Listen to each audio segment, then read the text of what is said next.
सच्चे दरबार की जय। तो आई गुरु बहिना देखिए वो गुरु बहिना पाई पाई कमा कमा रुपया बटोर बटोर कैसे पहले बाड़ी कैसे पहले बाड़ी का पहले बाड़ी गुरु बहिना कैसे कहे के बाद पाई पाई कमाई के कोठावा बनवलू ए बहिना पाई पाई कमाई के कोठावा बनवलू ए बहिना पाई कमाई के कोठावा उठवलू ए बहिना पाई पाई कमाई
गुरुजी कैसे कि ना जानलू दान पुण्य के मरम तो जान लो त जानबू कब जब तारा भूख लागी त कटोरा लेके अइबू तब ए तब गुरु बहिना त का भइल कुनका खूब जोर का भूख लागल ए गुरु बहिना जय हो जय हो तब कटोरा लेके गोइली चलल बाड़ी गोइली गुरुजी के हैं कैसे बड़ा जोर से गुरु हमर भूखिया सतावे अब बुझाइल बा ए गुरु बहिना बड़ा जोर जोर से भूखिया सतावे गुरुजी बड़ा ही जोर के हमर भूखिया सतावे गुरुजी बड़ा ही जोर से हमर भूखिया सतावे गुरुजी कुछु दे दे हम खाई गुरुजी दे दे हम खाई गुरुजी कुछु दे दे हम खाई गुरुजी दे दे हम खाई गुरुजी गुरुजी कहतानी कैसे कहतानी जय हो जय का हो हम देहि शिष्या तोहारा के खाए के का देले बाड़ा देहि तो के शिष्या हम तो के खाए के का देले बा हम देहि शिष्या तोहारा के खाए के शिष्या हम देहि शिष्या तोहरा के खाए के खा देले बा कुछौ नहीं खू कहे दाए शिष्या कुछु नहीं खुदल दनवाए शिष्या कुछौ नहीं खू कइले दान पुनावाए शिष्या कुछु नहीं खुदल दनवाए शिष्या हीना गुरुजी हो हम के हुकुमाए गुरुजी दे दीना गुरुजी हो हमके हुकुमाए गुरुजी घरवा जाई लौटी के गुरुजी घरवा जाई लवटी के गुरुजी गुरुजी कहतानी कैसे कहतानी कैसे के जय हो शिष्या अपना तू घरवा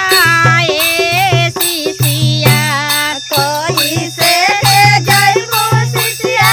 अपना के घरवा शिष्या मुख पदी